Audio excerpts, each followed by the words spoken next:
নয়াদিল্লি সহ ইসরায়েলি রাষ্ট্রদূত রিউবেন আজর বলেছেন, গাজা উপত্যকা হামাস মুক্ত না হওয়া পর্যন্ত ইসরায়েলের সামরিক অভিযান চলবে।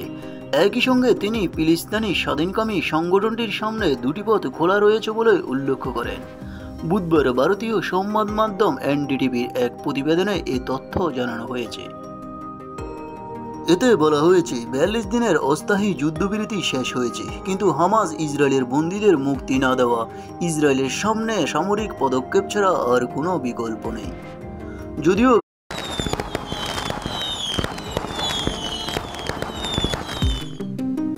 নয়াদিল্লি সহ ইসরায়েলি রাষ্ট্রদূত রিউবেন আজর বলেছেন, গাজা উপত্যকা হামাস মুক্ত না হওয়া পর্যন্ত ইসরায়েলের সামরিক অভিযান চলবে।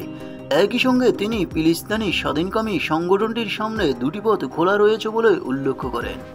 বুধবার ভারতীয় সংবাদ মাধ্যম এনডিটিভির এক প্রতিবেদনে এই তথ্য জানানো হয়েছে।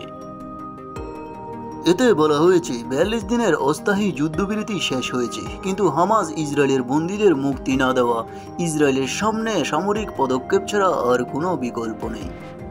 যদিও